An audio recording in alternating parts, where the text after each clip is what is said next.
MDH ಜನ ಮಸಾಲ. ಈಗ ಕಡಲೆ ಇರಲಿ, ಹಲಸಂಡೆ ಬೀಜ, ಕಪ್ಪು ಕಡಲೆ ಅಥವಾ ಬಿಳಿ ಕಡಲೆ, ಎಲ್ಲವೂ ಸ್ವಾದಿಷ್ಟವಾಗುತ್ತೆ. ನೆನ್ನೆ ಸುರಿದಂತ ಒಂದೇ ಒಂದು ರಾತ್ರಿಯ ಮಳೆಗೆ ಬೆಂಗಳೂರಂತೂ ತತ್ತರಿಸಿ ಹೋಗಿದ್ದಾರೆ. ಬೆಂಗಳೂರಿನ ಜನ ಹೈರಾಣಾಗಿ ಹೋಗಿದ್ದಾರೆ. ಪಯೋನಿಯರ್ ರೆಸಿಡೆನ್ಸಿ ಸಂಪೂರ್ಣವಾಗಿ ನೆನ್ನೆ ಮಳೆಗೆ ಜಲಾವೃತವಾಗಿತ್ತು. ಕೆರೆಯಂತಾಯಿತು ರೆಸಿಡೆನ್ಸಿ ಸುತ್ತಮುತ್ತಲಿನ ಏರಿಯಾಗಳು. ಇಡೀ ಪ್ರದೇಶವೇ ಸಂಪೂರ್ಣವಾಗಿ ಜಲದಿಗ್ಬಂಧನಕ್ಕೆ ಒಳಗಾಗಿದೆ. ಬೆಂಗಳೂರು ಹೊರವಲಯದ ಆನೇಕಲ್ ತಾಲೂಕಿನ ಘಟ್ಟಹಳ್ಳಿ, ಅಲ್ಲೂ ಕೂಡ ಮಳೆಯ ಆರ್ಭಟದಿಂದಾಗಿ ಸಾಕಷ್ಟು ರೀತಿ ಸಮಸ್ಯೆಗಳು ಕೂಡ ಆಗಿದೆ.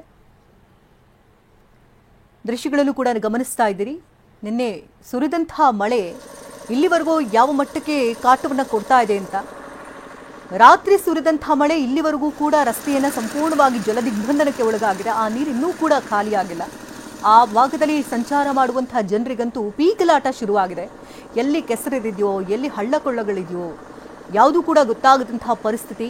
ಜೀವ ಭಯದಲ್ಲಿ ಅಲ್ಲಿ ಸಂಚಾರ ಮಾಡಬೇಕಾದಂತಹ ಸಿಚುಯೇಷನ್ ಕೂಡ ನಿರ್ಮಾಣ ಆಗಿದೆ. ಪಿಯೋನಿಯರ್ ರೆಸಿಡೆನ್ಸಿ ಸಂಪೂರ್ಣ ಜಲಾವೃತ ಆಗಿರುವಂತಹ ದೃಶ್ಯಗಳನ್ನ ನೋಡ್ತಾ ಇದ್ದೀರಿ. ಕೆರೆಯಂತಾಗ್ಬಿಟ್ಟಿದೆ ಆ ರೆಸಿಡೆನ್ಸಿ ಸುತ್ತಮುತ್ತಲಿನ ಏರಿಯಾ. ಹಾಗಾಗಿ ಆ ಭಾಗದಲ್ಲಿ ಸಂಚರಿಸುವಂತಹ ಸವಾರರಿಗಂತೂ ಒಂದು ಭಾಗದಿಂದ ಒಂದು ಕಡೆ ಹೋಗೋದಕ್ಕೂ ಕೂಡ ಆತಂಕದಲ್ಲೇ ಅವರು ಸಂಚಾರ ಮಾಡಬೇಕಾದಂಥ ಪರಿಸ್ಥಿತಿಯಲ್ಲಿ ನಿರ್ಮಾಣ ಆಗಿದೆ. ಇಡೀ ಪ್ರದೇಶವೇ ಸಂಪೂರ್ಣವಾಗಿ ಜಲ ದಿಗ್ಬಂಧನಕ್ಕೆ ಒಳಗಾಗಿದೆ. ಇನ್ನು ಈ ನೀರನ್ನ ಸಾಗ್ ಹಾಕೋದಾದರೂ ಹೇಗೆ ಅಂತ ಸುತ್ತಮುತ್ತಲಿನ ಜನರು ಆತಂಕಕ್ಕೊಳಗಾಗಿದ್ದಾರೆ. ಇನ್ನು ಪ್ರತ್ಯಕ್ಷ ವರದಿಯನ್ನು ಕೊಟ್ಟಿದ್ದಾರೆ ಸ್ಥಳದಿಂದ ಕಿರಣ್. ಈ ಬಗ್ಗೆ ಇನ್ನಷ್ಟು ಡೀಟೇಲ್ಸ್ ಅನ್ನ ಪಡ್ಕೊಳ್ಳೋಣ ನೇರ ಸಂಪರ್ಕದಲ್ಲಿ ಆ ಸ್ಥಳದಿಂದ. ಕಿರಣ್, ಈಗ ಗಮನಿಸ್ತಾ ಇದ್ದೀವಿ ನಿನ್ನೆ ಸುರಿದಂತಹ ಒಂದು ರಾತ್ರಿಯ ಮಳೆ ಏನೆಲ್ಲ ಅವಾಂತರಗಳನ್ನ ಸೃಷ್ಟಿಯಾಗಿದೆ ಅಂತ. ಆ ಭಾಗದಲ್ಲಿ ಸಂಚಾರ ಮಾಡೋರ್ಗಂತೂ ಪೀಕಲಾಟ ಶುರುವಾಗಿದೆ. ಈಗಲೂ ಕೂಡ ನೀರಿನ ಹಾಗೆ ನಿಂತಿದೆಯಲ್ಲ, ಅಲ್ಲಿ ನೀರಿನ ಹೊರಗಡೆ ಹಾಕೋದಕ್ಕೆ ಯಾವುದೇ ರೀತಿ ವ್ಯವಸ್ಥೆಗಳು ಕಾಣು ಬರ್ತಿಲ್ವಾ?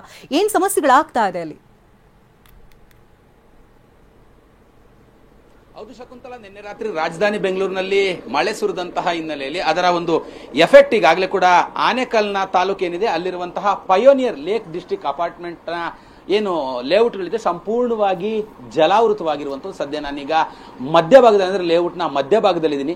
2 ರಿಂದ 3 ಅಡಿಗಳಷ್ಟು ನೀರು ನಿಂತಿರುವಂಥದ್ದು. ಅಂದ್ರೆ ನಿನ್ನೆ ರಾತ್ರಿ ಏನು ಮಳೆ ಸುರಿತು ಆ ಮಳೆಯ ಎಫೆಕ್ಟ್ ಈ ಒಂದು ಪಯೋನಿಯರ್ನ ಲೇಕ್ ಡಿಸ್ಟ್ರಿಕ್ಟ್ ಏನಿದೆ ಆ ಒಂದು ಲೇಕ್ ಡಿಸ್ಟ್ರಿಕ್ಟ್ ಈಗಾಗಲೇ ಕೂಡ ತಟ್ಟಿರುವಂಥದ್ದು. ಸಾಕಷ್ಟು ಏರಿಯಾದಲ್ಲಿರುವಂತಹ ಎಲ್ಲ ಮನೆಗಳಿಗೂ ಕೂಡ ರಾತ್ರಿ ನೀರು ನುಗ್ಗಿತ್ತು. ಈಗ ಸದ್ಯ ಆ ಒಂದು ನೀರನ್ನ ಹೊರ ಹಾಕುವಂತ ಕೆಲಸಕ್ಕೆ ಮುಂದಾಗಿರುವಂಥದ್ದು. ದೊಡ್ಡದಾದಂತಹ ಮೋಟರ್ ನಿಟ್ಟು ಆ ಮೋಟರ್ನ ಮೂಲಕವಾಗಿ ಕಾಲುವೆಗೆ ಅಂದ್ರೆ ಇಲ್ಲೇನು ನೀರು ತುಂಬಿಕೊಂಡಿತ್ತು ಆ ಕಾಲುವೆಗೆ ನೀರನ್ನು ಹರಿಸಲಿಕ್ಕೆ ಮುಂದಾಗ್ತಿರುವಂಥದ್ದು.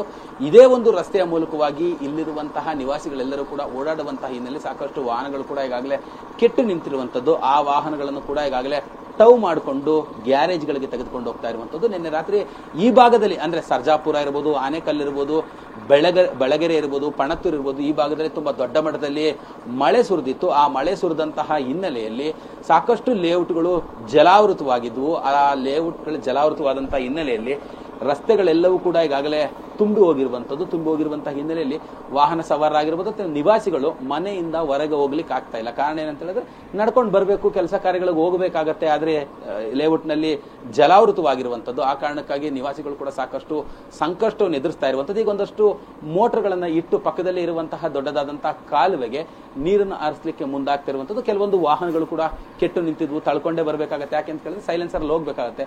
ಅಲ್ಲೊಂದಷ್ಟು ಜನರನ್ನು ನಾನು ತೋರಿಸ್ತಾ ಇದ್ದೀನಿ ಈಗಾಗಲೇ. ಕಾರು ಬೈಕ್ಗಳು ಕೂಡ ಅಲ್ಲೇ ನಿಲ್ಲಿಸ್ಕೊಂಡು ಯೋಚನೆಯನ್ನು ಮಾಡ್ತಿದ್ದಾರೆ. ಕಾರಣ ಏನಂತ ಹೇಳಿದ್ರೆ ಸೈಲೆನ್ಸರ್ ಒಳಗಡೆ ನೀರು ಹೋಗುತ್ತೆ. ಸೈಲೆನ್ಸರ್ ಒಳಗೆ ನೀರು ಹೋದ್ರೆ ಕಾರು ಮಧ್ಯದಲ್ಲಿ ಕೆಟ್ಟು ನಿಲ್ಲುತ್ತೆ, ಬೈಕು ಕೆಟ್ಟು ನಿಲ್ಲುತ್ತೆ. ಅದಾದ ನಂತರದಲ್ಲಿ ಗ್ಯಾರೇಜ್ ತೆಗೆದುಕೊಂಡು ಹೋಗ್ಬೇಕಾಗತ್ತೆ. ಹಾಗಾಗಿ ಸಾಕಷ್ಟು ಹಿಂದೆ ಮುಂದೆ ಕೂಡ ನೋಡ್ತಾ ಇರುವಂತದ್ದು. ಒಬ್ರು ವಾಹನ ಸವಾರರು ಮಾತ್ರ ಈಗ ಈ ಒಂದು ರಸ್ತೆಯ ಮಧ್ಯದಲ್ಲಿ ಆ ವಾಹನವನ್ನ ತೆಗೆದುಕೊಂಡು ಬರ್ಲಿಕ್ಕೆ ಮುಂದಾಗ್ತಾ ಇದ್ದಾರೆ. ಮಧ್ಯರಾತ್ರಿಯಿಂದಲೂ ಕೂಡ ಇದೇ ರೀತಿಯಾಗಿ ಒಂದು ಪರಿಸ್ಥಿತಿ ಇರುವಂತದ್ದು. ರಾತ್ರಿ ತುಂಬಾ ದೊಡ್ಡ ಮಟ್ಟದಲ್ಲಿ ಅಂದ್ರೆ 3 ರಿಂದ 4 ಅಡಿಗಳಷ್ಟು ನೀರು ನಿಂತಿತ್ತು.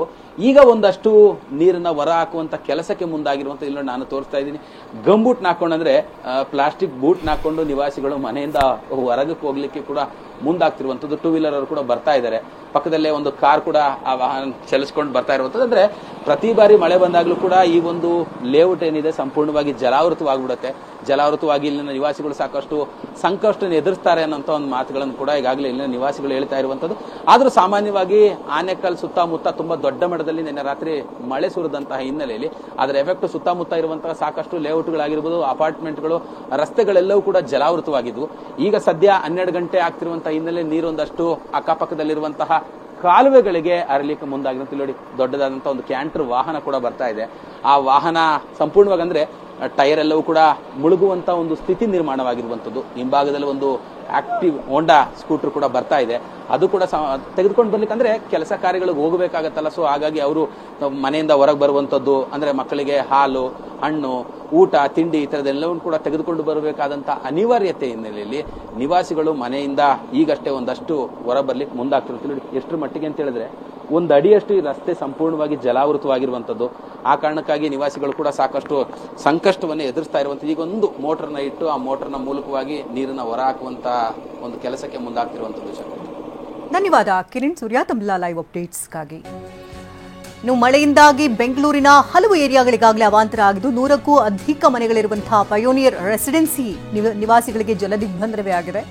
ಜಲದಿಗ್ಬಂಧನದಲ್ಲಿ ಸಿಲುಕಿರುವಂತಹ ನಿವಾಸಿಗಳಂತೂ ಪರದಾಟವನ್ನು ನಡೆಸ್ತಾ ಇದ್ದಾರೆ. ಯಾಕಂದ್ರೆ ಮನೆಯಿಂದ ಹೊರಬರೋದಕ್ಕೂ ಕಷ್ಟ ಸಾಧ್ಯ ಆಗ್ತಾ ಇದೆ. ವೆಹಿಕಲ್ಸ್ ಅನ್ನ ಹೊರಗಡೆ ತೆಗೆಯೋ ಹಾಗಿಲ್ಲ, ರೆಸಿಡೆನ್ಸ್ ಒಳಗಡೆನೆ ಅವರು ಸಿಕ್ಕಾಕೊಂಡಿದ್ದಾರೆ. ಏನಾದರೂ ವಸ್ತುಗಳನ್ನು ತೆಗೆದುಕೊಳ್ಬೇಕು, ಮನೆಯಿಂದ ಹೊರಗಡೆ ಕೆಲಸಕ್ಕೆ ಹೋಗಬೇಕು ಅಂದ್ರೂ ಕೂಡ ಕಷ್ಟ ಸಾಧ್ಯ ಆಗ್ತಾ ಇದೆ. ಇದು ಬೆಂಗಳೂರಿನ ಮಳೆಯ ಅವಾಂತರ. ಕೇವಲ ಒಂದು ರಾತ್ರಿ ಮಳೆ ಸುರಿಯುತ್ತೆ ಅಂದ್ರೆ ಎಲ್ಲಾ ಕಡೆ ಸೆಂಟರ್ ಆಫ್ ಅಟ್ರಾಕ್ಷನ್ ಆಗ್ಬಿಡುತ್ತೆ ಬೆಂಗಳೂರು. ಅಷ್ಟರ ಮಟ್ಟಿಗೆ ಇಲ್ಲಿ ಅವಾಂತರಗಳು ಎದ್ದು ಕಾಣ್ತಾ ಇದೆ.